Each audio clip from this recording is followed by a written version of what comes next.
can you tell me about the beginnings of black cinema?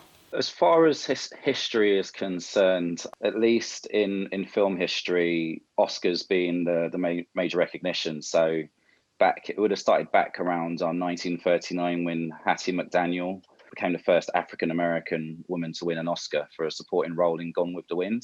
So I think it's important to reflect that cinema usually reflects, it's a mirror for the times that we're living in. And as far as opportunities would have been concerned, you would have had like Al Jolson and like minstrels and stuff. So people who are literally blackening up their faces to play black people. So Hattie McDaniel at that time would have probably been the most iconic person who made film history, in arguably one of the most iconic films at that time. People would have been talking about Clark Gable at that period, but way before my personal life, because I'm still relatively young in comparison to 1939. I actually watched Gone with the Wind. It's not only racist, but it's a bit sexist as well, and I have to say I wasn't a huge fan. And likewise, it's just regarded as one of those great epics of movies. But it's as far as black cinema is concerned, it's only major because of that one major thing.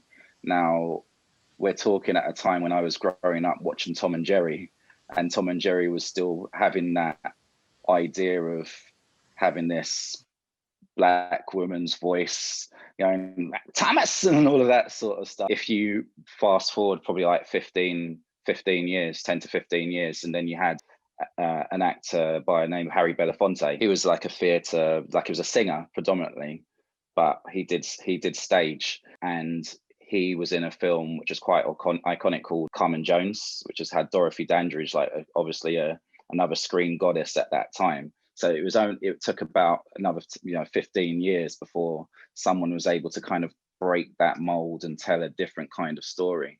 Because if you take Hattie McDaniels as a supporting role to what was to a main film narrative of Gone with the Wind, and then you had black actors actually telling their own story, I know looking back that it was quite a pivotal moment. And that's probably the time when, other than relying on the voice, and singing and performing, but actually acting and conveying deeper roles, I think Harry Belafonte is probably the most iconic male black actor move forward quite a way.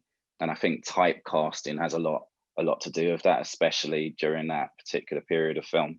When did you first notice the differences in the way that people of different races were depicted in cinema?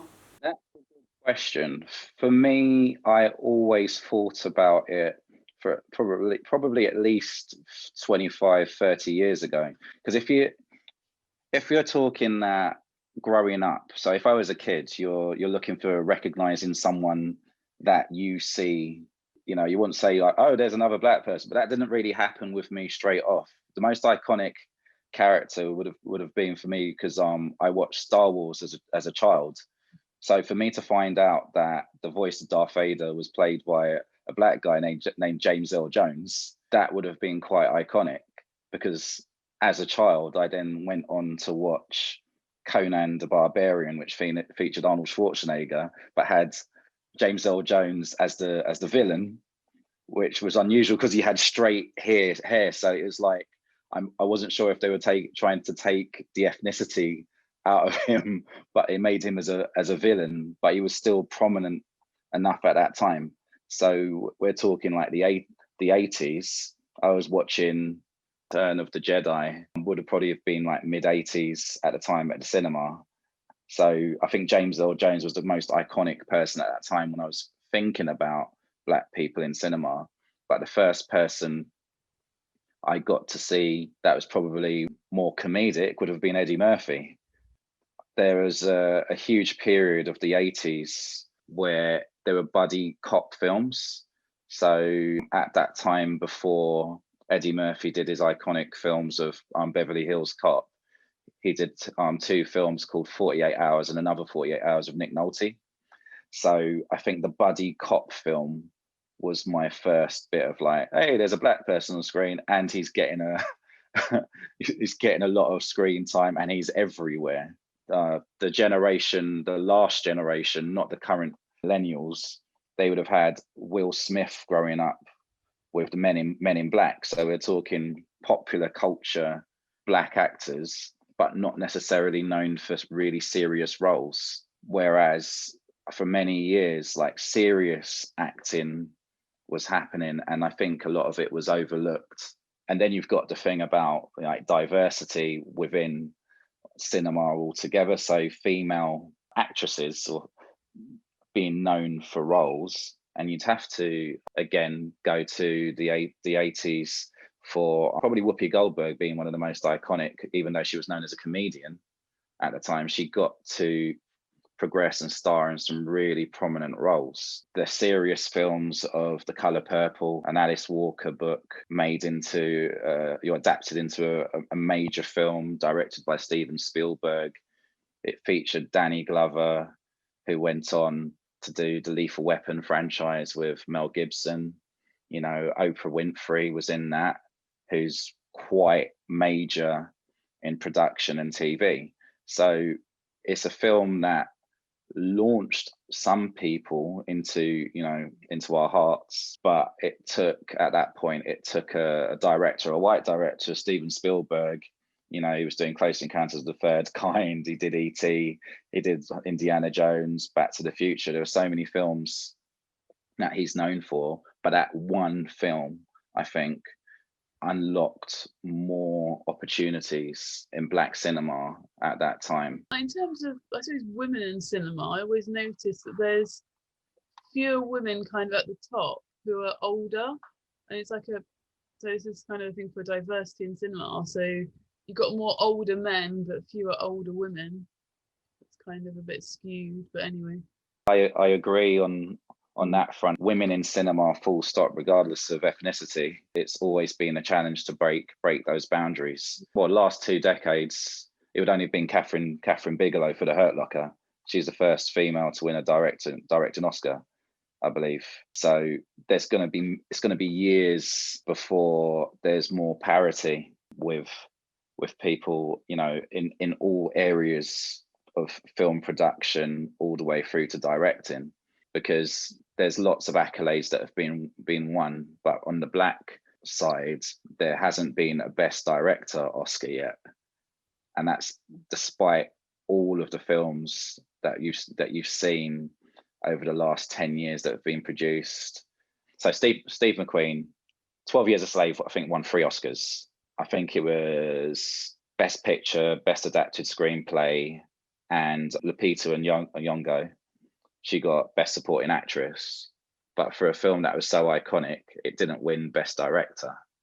And of all the films that had the opportunity to win and sweep up, that was probably the one. But personally, just be good to see films that aren't concentrating so much on that side of Black history with slavery, that get the recognition and the regular normal stories just featuring Black actors and Black actresses or any other form of ethnic background.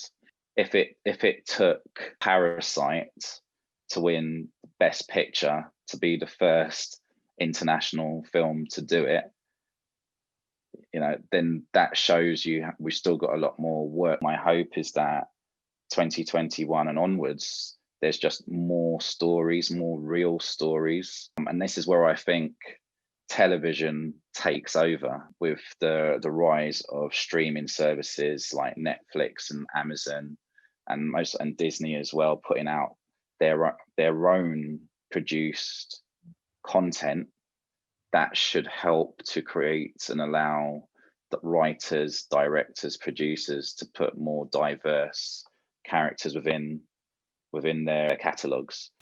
So you're talking about other narratives. So I'm thinking maybe something like looking at narratives of people from the arts. So there are quite a lot of films about, for example, white people from history from the arts, the white classical musicians.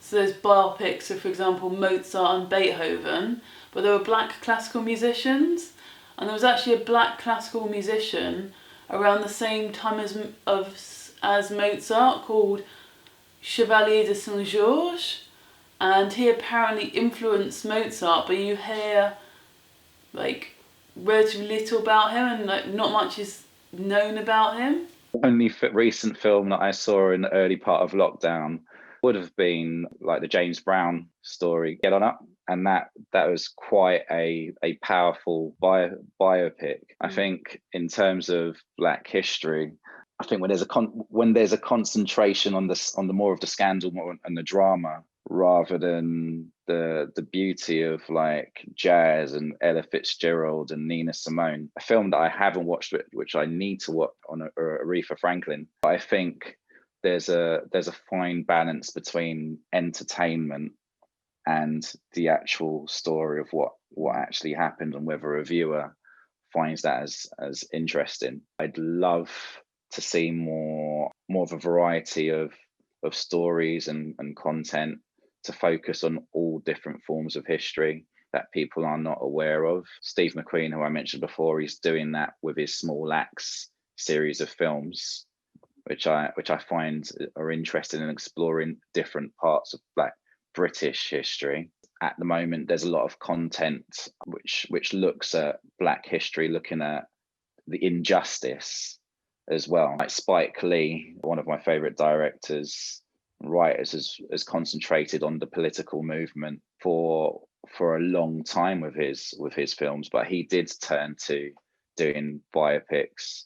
And you had Will Smith, who midway in his career, he did a biopic on Muhammad Ali. And then you've got Denzel Washington, who played Malcolm X, who went on to do a film called The Hurricane, talking about a champion boxer imprisoned unfairly. And then if you go in the 80s, you had Steve Biko, political activist in apartheid South Africa. It's definitely leaned a lot over at least the last 20, 30 years on about injustice, whether it be social injustice, political, and used as a tool to tell a different message. That's where I think Black cinema has been. I think the question we ask is where do we take Black cinema in the future?